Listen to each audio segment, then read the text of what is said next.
Allez les amis, on se fait un sujet qui est un marronnier. Je vais vous parler des aliments aphrodisiaques. Bienvenue sur la chaîne Jean-Michel Cohen, la chaîne où on ne parle que de nutrition et où on ne vous prend jamais pour des patates.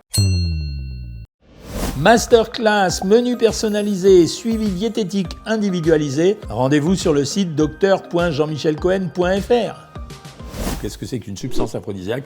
C'est un aliment qui augmente le plaisir, qui augmente le désir et qui augmente les performances sexuelles. Voilà, c'est ça, en principe, un aliment aphrodisiaque. Quant à la libido, c'est l'ensemble des facteurs qui vont jouer sur la sexualité et sur le désir sexuel.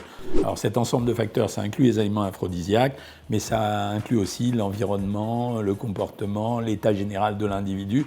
Bref, tout un tas de facteurs qui n'ont pas forcément à voir avec les aliments aphrodisiaques, sauf si ça les conditionne, évidemment. À très franchement parler, il n'y a pas vraiment d'arguments scientifiques pour expliquer des aliments aphrodisiaques. On pense qu'il peut y avoir deux types d'actions, une action biologique et une action psychologique. Dans les actions biologiques, ça va être quoi? Ça va être les hormones, comme la testostérone ou les hormones femelles. On pense que ça pourrait être considéré, si on en trouve dans les aliments, comme des facteurs qui rendraient l'aliment comme aphrodisiaque. Il y a aussi ce qu'on appelle les phytonutriments, c'est-à-dire les flavonoïdes, en principe considérés comme des antioxydants, mais qu'on pourrait être amené à considérer comme des aliments, comme des produits qui définiraient l'aliment comme aliment aphrodisiaque. Donc vous avez bien retenu les phytonutriments et notamment les flavonoïdes, et puis ce qui pourrait les aliments qui contiendraient des hormones censées exciter les fonctions sexuelles, comme les hormones femelles ou les hormones mâles. Après, dans les facteurs psychologiques, on va introduire notamment la forme des aliments et la réputation qui leur est associée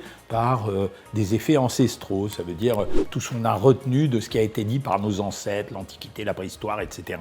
Eh bien ça pourra avoir un rôle psychologique et définir et donner à un aliment sa nature aphrodisiaque. Notez d'ailleurs que les parfums et les arômes peuvent jouer un rôle extrêmement important là-dedans, donc il ne faut pas le mépriser. Ça veut dire que tout ce que je vous dis, vous pourriez dire, moi Jean-Michel est en train de raconter des trucs, donc il n'y croit pas vraiment, etc. Non, c'est un ensemble de facteurs. Ça veut dire l'association du facteur placebo, l'association de la réputation, l'association de l'impact des vraies substances qui sont contenues dans l'aliment et l'association de l'environnement dans lequel on se trouve. Je vais vous citer les 10 aliments qui, d'après moi, peuvent être considérés comme aphrodisiaques pour l'ensemble des raisons que je viens de vous donner. En numéro 1, je vous mettrai la vanille. Elle a une odeur, elle a une saveur et elle a une fonction sensuelle évocatrice, donc ça pourrait fonctionner. Le deuxième aliment que je voudrais évoquer, c'est la cannelle. Elle a des fonctions stimulantes et elle a un goût épicé qui peut donner une sensation d'excitation. Troisième aliment, ce sont les amandes. Pourquoi les amandes ?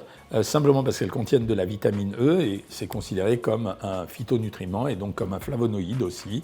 Et donc pour les vertus des flavonoïdes, je pourrais introduire aussi les amandes comme ayant une fonction aphrodisiaque. Là, je vais rentrer dans des explications un peu psychologiques. Ça veut dire on a considéré que l'avocat, du fait de sa forme qui ressemble en quelque sorte à un testicule, il pourrait avoir une fonction évocatrice aphrodisiaque. Donc pourquoi pas manger de l'avocat, à la limite c'est bon. Et comme sa fonction, sa saveur, elle est fondante et légèrement lisse, et ben ça pourrait fonctionner comme aphrodisiaque. Le quatrième que je voudrais évoquer, alors là il est presque évident, j'ai presque pas envie de vous l'écrire, c'est la banane. Bah oui, fonction évocatrice puissante, elle évoque. Vous savez ce qu'elle évoque. Toujours dans les fonctions psychologiques, on peut évoquer les fraises, alors pour plusieurs raisons. D'abord la couleur rouge, qui est censée être une couleur excitante. La façon de les manger, qui est une forme de susurration, qui permet de donner une fonction évocatrice aphrodisiaque. Et la troisième chose, c'est leur goût légèrement sucré, avec la petite feuille qu'on attrape. Mais je vais compléter en rajoutant un aliment qui, cette fois-ci, dont on a parlé beaucoup en rigolant, etc. Et en fait, vous allez voir que c'est pas si rigolo que ça. C'est le ginseng. Alors le ginseng, tout le monde va vous dire ça sert absolument à rien. En réalité, dans le ginseng, il y a des nutriments qu'on appelle les ginsénosides. Et ces ginsénosides, ils ont réellement été démontrés comme ayant un pouvoir de stimulation sexuelle. Et en plus, on considère que le ginseng améliore la circulation sanguine, et vous savez que c'est très important, notamment pour les organes génitaux masculins, d'avoir une circulation sanguine qui fonctionne bien pour laisser monter le sang de telle façon à pouvoir obtenir chez les garçons une érection. Donc le ginseng, c'est pas si inutile que ça. On a beaucoup rigolé, voilà. Pourtant, c'est peut-être un des rares produits qui ont vraiment une fonction qui a été démontré au niveau efficacité. Alors les trois derniers, vous les attendez. Alors il y a les huîtres en priorité. Alors je ne vous parle pas de l'aspect psychologique des huîtres. Il y a deux choses qui sont intéressantes dans les huîtres. Bien sûr cet aspect psychologique, mais également le fait que les huîtres contiennent du zinc et que les zinc favorisent la stimulation de la production de testostérone. Donc le zinc a une fonction aphrodisiaque. L'avant-dernier des aliments, c'est le chocolat. Alors il a deux intérêts. Premier intérêt, il contient des flavonoïdes, donc je vous l'ai dit tout à l'heure, et c'est considéré comme ayant le pouvoir d'être aphrodisiaque.